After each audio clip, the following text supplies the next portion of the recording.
Aí pessoal, tudo bem com vocês? Nesse vídeo iremos mergulhar nas individualidades de cada personagem, de cada tripulante do filme.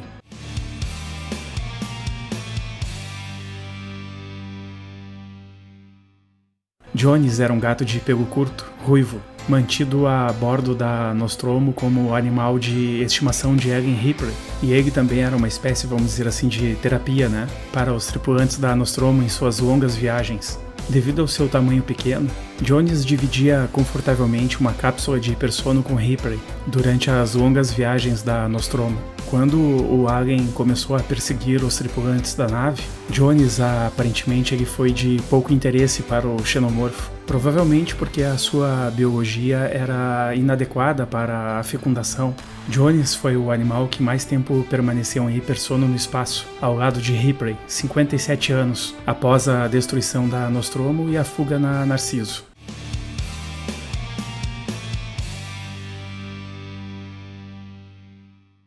Ash era o oficial de ciências da nave rebocadora Nostromo. Ele era um sintético, ou seja, um androide. Fato esse que foi escondido de toda a tripulação da nave. Inicialmente, ninguém da tripulação sabia que um sintético estava a bordo. Obviamente, a empresa Weyland e Utane o colocou a bordo da nave e omitiu sua identidade. Que companhia desgraçada!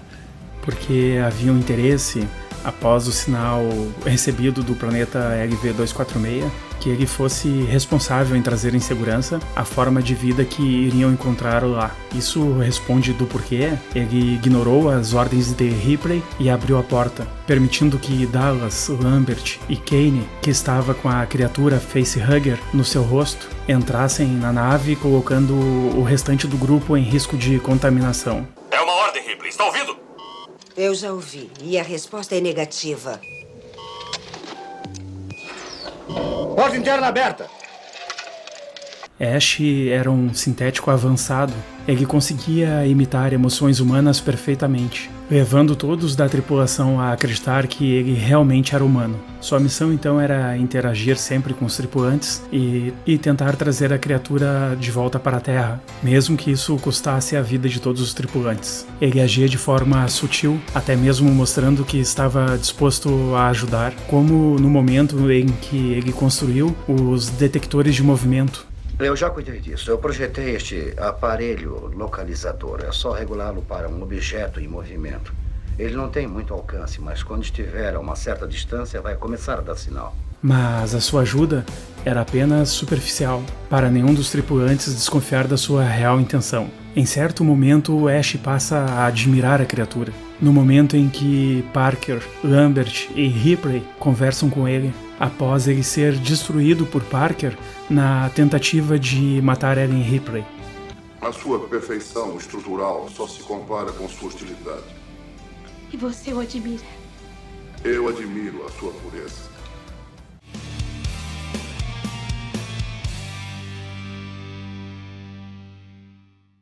Brett foi técnico em engenharia da nave rebocadora Nostromo. Exato.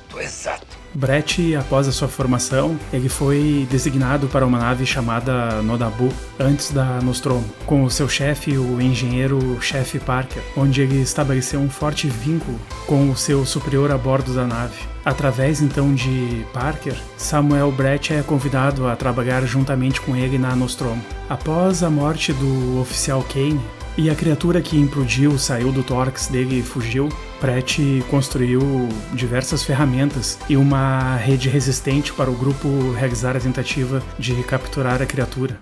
Ela tem uma bateria portátil, está totalmente isolada daqui e até em cima. Tenham cuidado para que ninguém coloque a mão na outra extremidade. Utilizando detectores de movimentos, Brett, Parker e Ripley logo detectaram um sinal, mas aí descobrem que nesse movimento era apenas Jones, o gato da nave. Brett se atrapalha e Jones acaba escapando.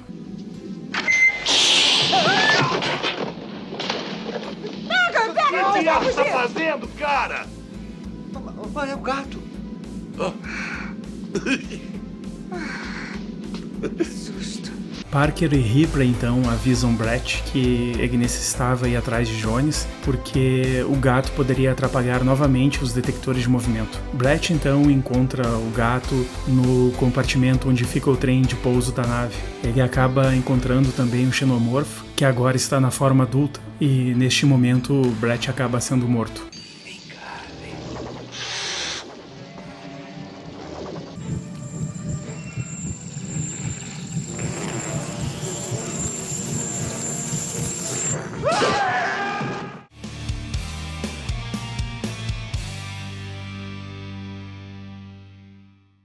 Lambert era navegadora a bordo da nave rebocadora Nostromo.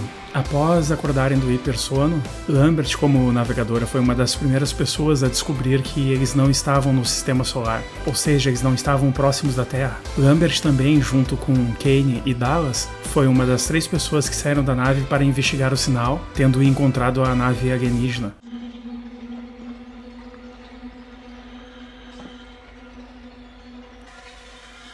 Ash, você está vendo isso? Estou sim. Eu nunca vi uma coisa dessas. Lambert estava com medo, com receio, com um mau pressentimento, mas o grupo resolveu investigar o interior da nave. E dentro da nave, Lambert e os outros descobrem o que parece os restos de um ser, que hoje sabemos se tratar de um engenheiro. Logo após, então, Kane é atacado pelo facehugger e Lambert ajuda Dallas a fazer uma maca improvisada e conseguem retornar para Nostromo com Kane desacordado. Lambert também, de todos os tripulantes, parecia ser a pessoa mais nervosa do grupo. Com os tripulantes da nave sucessivamente sendo mortos, o desespero de Lambert somente aumentava e ela se tornava cada vez mais volátil. O quê? E vamos acabar como os outros? Oh, não, vamos dar o fora daqui. Vamos nos arriscar e torcer para que alguém nos encontre. Escute, o módulo não comporta 4. Após o desaparecimento de Dallas, ela talvez tenha se culpado, pois ela é quem operava o detector de movimento no momento que Dallas foi atacado pela criatura na câmara de ar. Sua instabilidade chegou ao ápice quando ela se viu frente a frente com o xenomorfo, praticamente congelando, sem reação. Sai da frente, eu já disse!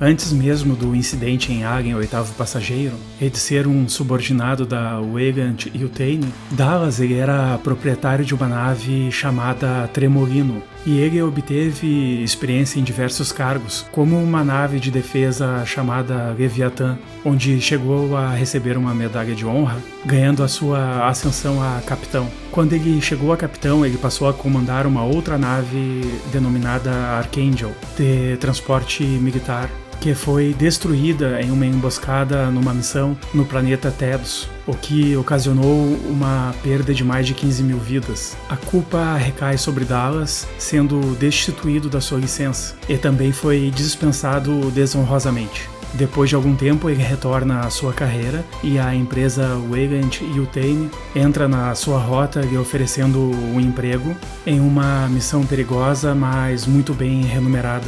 E a empresa também promete para Dallas a sua licença de volta caso ele fosse bem sucedido na missão. Uma oferta irrecusável para Dallas. Nesta mesma época, Dallas fica um amigo íntimo de Ellen Ripley e a convida para se juntar à nave. Oferta que foi recusada por Ripley em 2119, 3 anos antes dos eventos trágicos da Nostromo. A nave Tremolino de Dallas foi desativada. Dallas, mais uma vez, então, ele retorna com um emprego a Weygand Yutani, recebendo o comando da Nostromo, e algum tempo depois ele entra novamente em contato com Ellen Ripley, lhe oferecendo uma vaga, e desta vez a Ripley aceita o convite, assumindo o cargo de 3ª tenente da Nostromo, e a partir daí os dois passam a trabalhar juntos. Um pouco da personalidade de Dallas. Ele era um capitão normalmente descontraído, só que havia algumas coisas que o aborreciam, né? E uma delas era a insistência de Parker e Brett em pedir revisão dos seus pagamentos, né?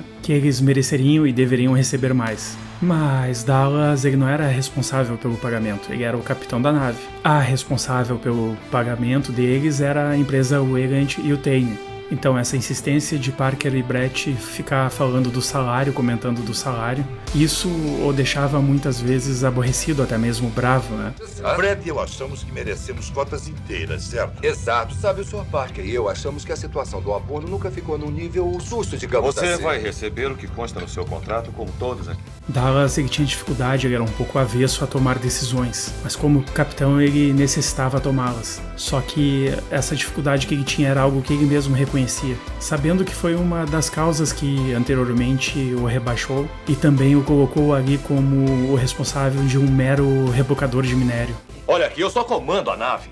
Tudo que tiver a ver com a divisão de ciência, Ash tem a palavra final. E como é que pode ser isso? Isso é assim, minha cara, porque a companhia quer que seja Desde quando assim. esse procedimento é padrão? Ele reconhecia suas limitações e muitas vezes, sob pressão, tomava decisões imprudentes e apressadas. Apesar disso, Dallas tinha bravura e também sabia liderar. Todos confiavam nele, tendo ele colocado a sua própria vida em risco para expulsar o xenomorfo da câmara de ar. Estou na primeira bifurcação. Dallas, eu estou ouvindo. Parker, Eu também. Plumber. Estamos na posição, só estou tentando localizá-lo aqui. Mesmo com receio, com medo, ele estava com bastante medo dentro da câmara e ele sabia que se conseguisse expulsar o alien da câmara de ar era uma questão chave para a sobrevivência de todo o grupo. E neste momento ele faz jus à medalha de honra que ele recebeu em outrora. Anda, Dallas! Anda, Dallas! Sai daí! Não, por aí não, Dallas! Vá pelo outro lado! Por outro lado, Dallas! Dallas!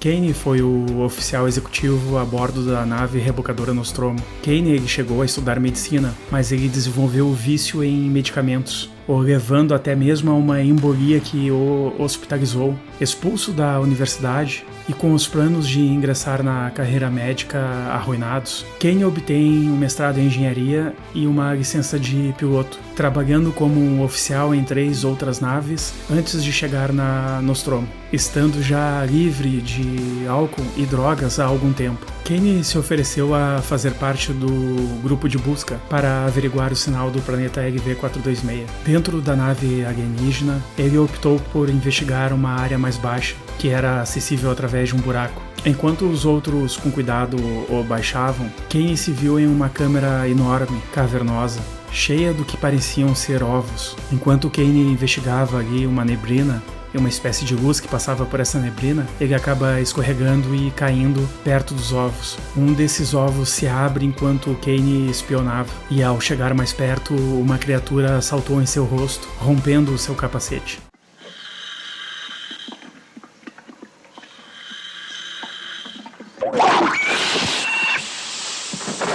De volta a Nostromo, algumas tentativas de retirar a criatura falharam. Posteriormente, a criatura se soltou e morreu. Kane, então, aparentemente parecia estar ileso, somente sentindo muita sede e fome. Ele não se lembrava de absolutamente nada. Comentou que ele se sentia numa espécie de pesadelo, algo que envolvia sufocamento.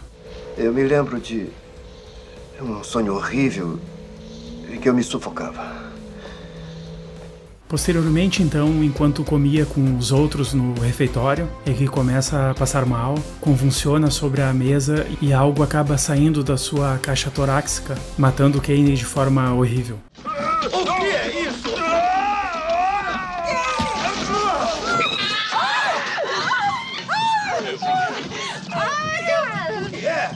A tripulação então prepara um pequeno funeral para Kane antes de jogar os seus restos mortais no espaço.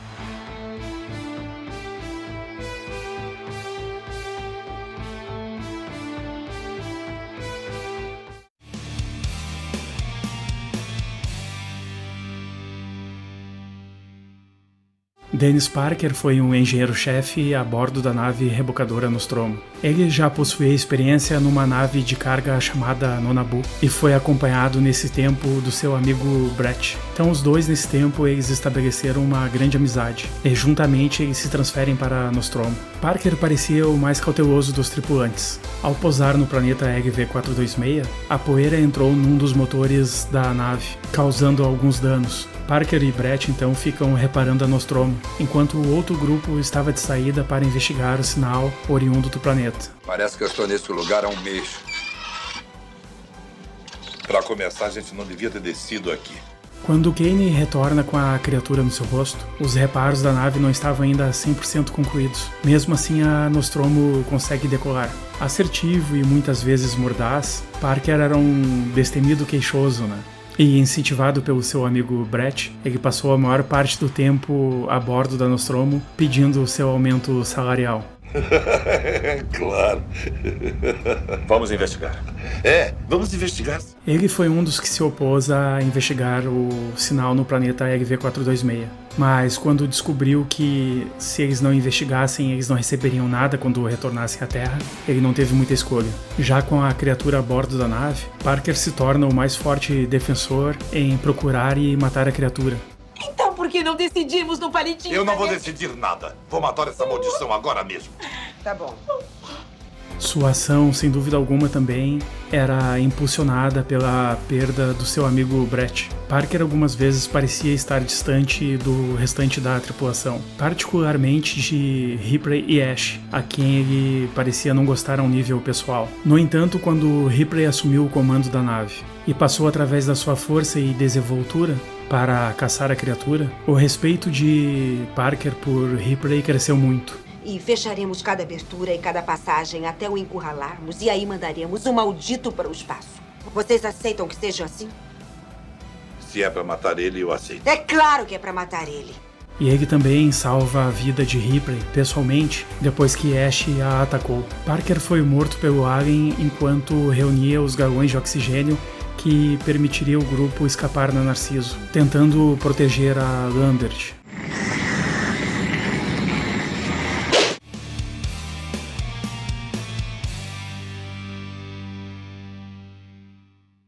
Ripley era mestre em engenharia aeronáutica. Ripley foi casada 2 vezes e tem uma filha do seu primeiro casamento, chamada Amanda Ripley. Ripley, ela residia em uma pequena cidade em El Salvador, e a convite de Dallas, ela se juntou como subtenente da nave rebocadora Nostromo. Ripley tentava negociar um acordo com a empresa Weyland Yutani, que após o trabalho na nave rebocadora Nostromo, ela gostaria de tirar umas férias para passar um tempo maior com a sua filha, Amanda. O acordo foi aceito, né? Mas somente após o retorno da nave. Restavam apenas então 10 meses para Nostromo chegar à Terra, quando o computador da nave interceptou o sinal oriundo do planeta LV-426. Nossa heroína aí era uma profissional nata, seguia as regras e seu comportamento algumas vezes a colocava em conflito com o engenheiro Parker.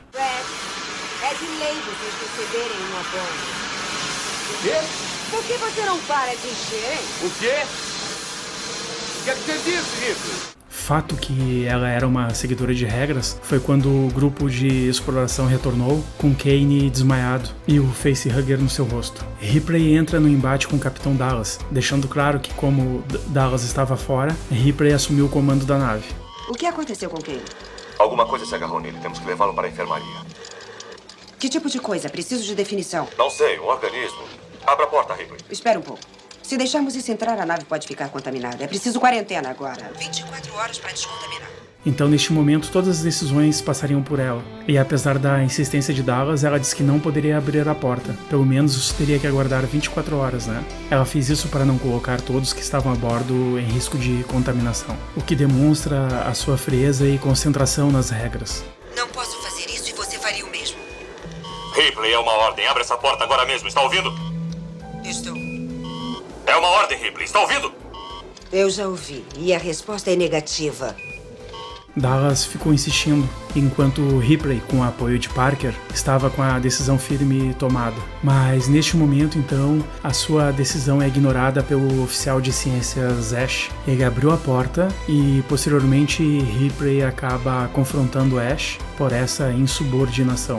Ripley, então, acaba descobrindo também que a empresa Weyland-Yutani, ela já sabia do sinal oriundo do planeta antes mesmo da tripulação, e que até mesmo toda a tripulação seria descartável se o oficial Ash conseguisse trazer a criatura de volta para a Terra. Depois da morte de Kane e Dallas, Ripley assume o comando da nave. Já desconfiada das ações de Ash, ela descobre uma diretriz da empresa Weyland-Yutani dirigida a Ash, que dizia que o espécime era para ser priorizado até mesmo ao custo de toda a tripulação. Prioridade 1, garantir a volta de organismo para análise. Todas as outras considerações serão secundárias. Tripulação disponível.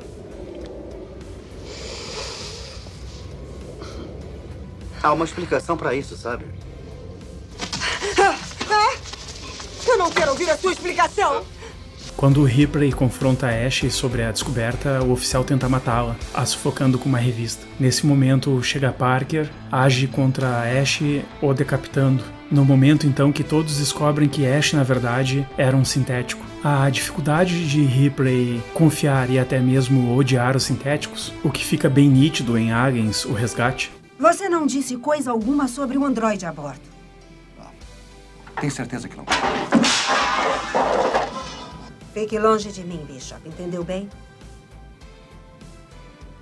Começa na Nostromo com o sintético Ash. Ripley então decide destruir a Nostromo com a criatura e fugir na nave Narciso. Só que a criatura estava escondida na Narciso. Ripley então consegue, com o arpão da nave, forçar a saída do xenomorfo. A criatura fica pendurada pelo arpão do lado externo da nave, só que ela tenta ingressar pelo propulsor. Ripley então ativa o propulsor, queimando a criatura.